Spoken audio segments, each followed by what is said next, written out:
जय श्री कृष्ण दोस्तों। गुगा नवमी की बहुत बहुत शुभकामनाएं। आज की वीडियो में हम लोग जानेंगे कि गुगा नवमी की सरल विधि से पूजा किस प्रकार से करते हैं। तो देखिए, गुगा नवमी की जो पूजा है वो सुबह सुबह की जाती है। जहां पर भी आप पूजा कर रहे हैं वहां पहले अच्छे से साफ सफाई आपको कर लेनी है। उसके बाद हमें काजल लेना है और काजल से ही हमें गुगा महाराज की फोटो बनानी है।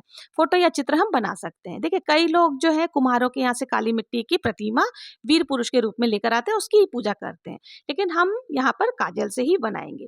गुगा नवमी की जो पूजा है वो भादो मास की कृष्ण पक्ष की नवमी तिथि को मनाई जाती है।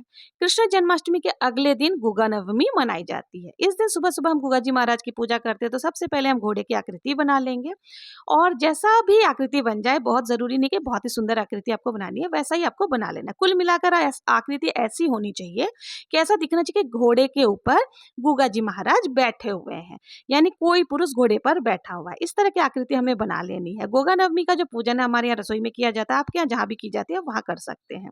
अब देखिए, अगर आप दीवार पर बना रहे हैं तो ठीक है। अगर दीवार गंदी होने के आपको या दीवार पर निशान पड़ने का डर है तो आप कागज पर भी ऐसी आकृति बनाकर उनकी पूजा कर सकते हैं।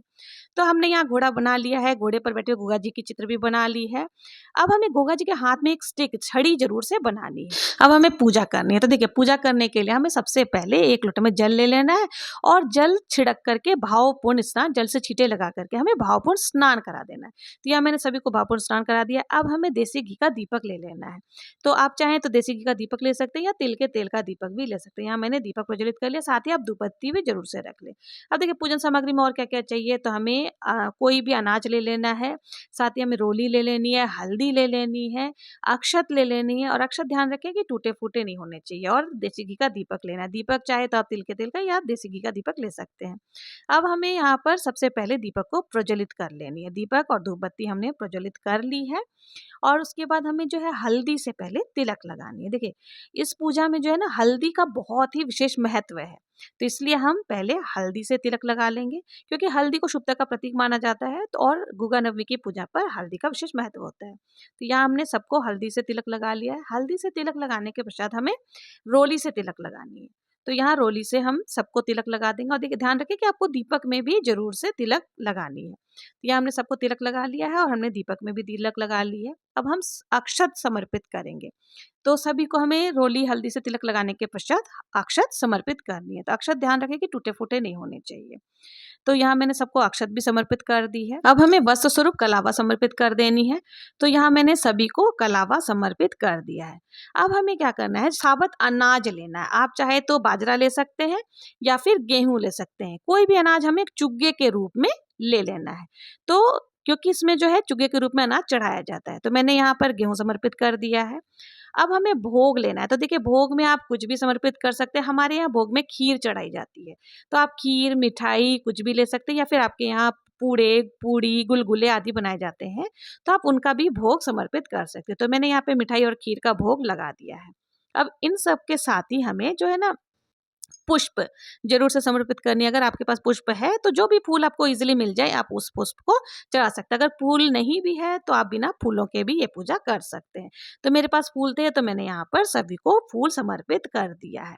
फूल समर्पित करने के बाद हमें क्या करना है कि जो हम सबसे विशेष जो होती है इस पूजा में, वो होती है राखियां, जो रक्षाबंधन पर हमारी बहनें हमें बांधती है। तो हमने जो भी राखियां खोल करके रखी थी, उन राखियों को हमें इधर उधर नहीं रखना होता है। वो सारी राखी खोल करके हम गुगा जी महाराज को समर्पित कर देते हैं। तो जो भी राखियां हमने बांधी थी, राखियों को हम इकट्ठा कर लेंगे और हम गुगा जी महाराज के सामने ये सारी चीजों को चढ़ा। तो मैंने यहाँ सारी राखियां गुगा जी महाराज के सामने रख दी है। अब हमें क्या करना है कि दक्षिणा समर्पित करनी है। देखिए, दक्षिणा जो है वो पूजा में रही कमियों को पूरा करती है। तो यथासंभव दक्षिणा आपको जरूर से समर्पित करनी है। अब हमें देखिए, अगर आप व्रत रख रही हैं तो आपको कथा सुननी है।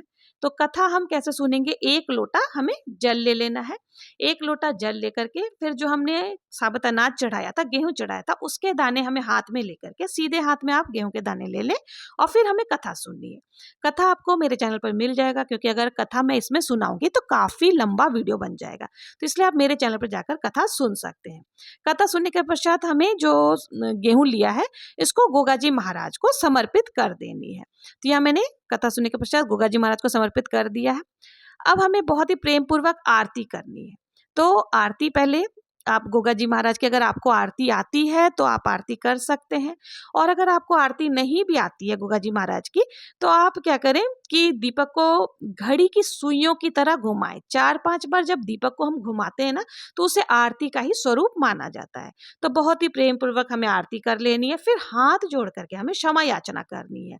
जो भी पूजा में भूल चूक हुई है उसके लिए क्षमा याचना करनी है, और अपने मनोकामनाओं को पूर्ण करने के लिए जो है भगवान जी से निवेदन करना है।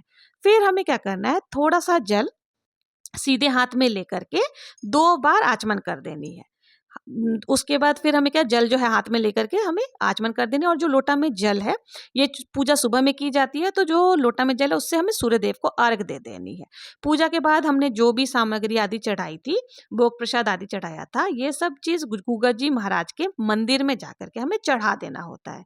अगर आपके आसपास में मंदिर है तो वहां आपको जाकर के चढ़ा देना है, और अगर आपके मंदिर आसपास में नहीं है तो आप गौ माता को भी ये जो प्रसाद आदि है वो खिला सकते हैं। और जो हमने अनाज चढ़ाया है वो पक्षियों को हम चुग्गे के रूप में, दाने के रूप में डाल सकते हैं। या आप अगर पक्षी भी नहीं है तो आप गाय माता को ही ये सारे चीजें खिला सकते हैं। और जो ये पैसा हमने चढ़ाया था, दक्षिणा जो हमने चढ़ाई थी, वो हम दान स्वरूप किसी को भी दे सकते हैं। और जो हमने गोगा जी की चित्र बनाई है उसे हमें अगले दिन साफ कर लेना। अगर आपने दीवार में चित्र बनाई तो उसे साफ कर लेना, और अगर कागज पर बनाया है तो उसे हमें जल में विसर्जन कर देना है।